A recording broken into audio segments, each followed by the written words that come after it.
यह कहानी है हरिहर नाम के एक किसान की, जो एक छोटे से गांव में अपने परिवार के साथ रहता था। उसके परिवार में उसकी पत्नी सरस्वती और उसका इकलौता बेटा मोहन था। हरिहर बहुत अमीर नहीं था, लेकिन ईमानदारी से खेती करके अपने परिवार की जरूरतें पूरी कर लेता था। भगवान की कृपा से उसके घर में किसी चीज की कमी नहीं थी, लेकिन उसके जीवन की सबसे बड़ी परेशानी थी उसका बेटा मोहन। आवारा बेटा मोहन बचपन से ही गलत संगत में पड़ गया था। छोटी उम्र से ही वह गांव में बदनाम होने लगा था। कभी किसी की मुर्गी गायब तो कभी किसी की बकरी खुली हुई। गांव वाले रोज शिकायत लेकर हरिहर के पास पहुंचते। हरिहर बेटे को समझाता, बेटा, तेरा दिमाग तेज है, अगर तू सही रास्ते पर चले तो बहुत आगे जा सकता है। लेकिन मोहन पर इन बातों का कोई असर नहीं होता। उसकी माँ सरस्वती हर बार उसका बचाव करती और कहती, गांव वाले मेरे बेटे से जलते हैं, उनके अपने बच्चे कौन से साधु हैं। शातिर योजना समय बीतता गया और मोहन जवान हो गया। एक दिन वह पास के गांव में घूम रहा था, तभी उसकी नज़र एक बड़े घर पर पड़ी। घर के अंदर एक अकेला बूढ़ा आदमी लाठी के सहारे टटोल टटोल कर चल रहा था। मोहन समझ गया कि वह आदमी अंधा है। उसके दिमाग में शैतानी ख्याल आया। उसने घर का पूरा मुआयना किया और देखा कि अंदर कीमती सामान भरा पड़ा है। मोहन मन ही मन सोचने लगा, अगर यह माल हाथ लग जाए तो महीनों तक ऐश कर सकता हूँ। लेकिन वह जानता था कि अकेले यह काम मुश्किल है।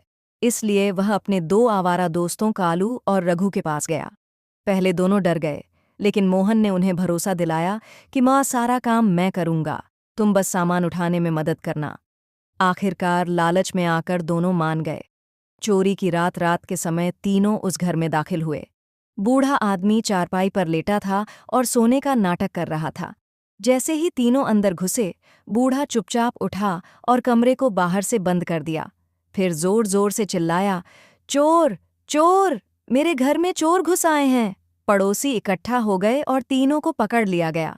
कचहरी में सुबह तीनों को कोतवाल के सामने पेश किया गया। तीनों एक दूसरे पर इल्जाम लगाने लगे। कोतवाल समझ नहीं पा रहा था कि असली अपराधी कौन है। उसने चालाकी से तीनों की परीक्षा ली, लेकिन तीनों बहुत होशियार निकले। कोतवाल परेशान हो गया। तभी कोतवाल के बेटे अमित ने कहा, पिताजी, मुझे एक मौका दीजिए। अगले दिन अमित ने तीनों को बुलाया और एक कहानी सुनाई। फिर उसने सवाल पूछा, इस कहानी में सबसे बड़ा एहसान किसने किया? असली अपराधी पकड़ा गया। कालू और रघु ने अच्छे इंसानों की तारीफ की, लेकिन मोहन बोला, सबसे बड़ा एहसान तो चोर ने किया। बस यही अमित समझ गया। उसने कहा, जो जैसा होता है उसे वैसा ही इंसान अच्छा लगता है। सजा मोहन से सख्ती की गई और उसने अपना जुर्म कबूल कर लिया। कोतवाल ने फैसला सुनाया। मोहन को 10 साल की सजा, उसके दोस्तों को गांव से निकाल दिया गया। कहानी की सीख। दोस्तों, यह कहानी हमें सिखाती है कि बुराई करने वाला ही नहीं, बुराई का साथ देने वाला भी अपराधी होता है।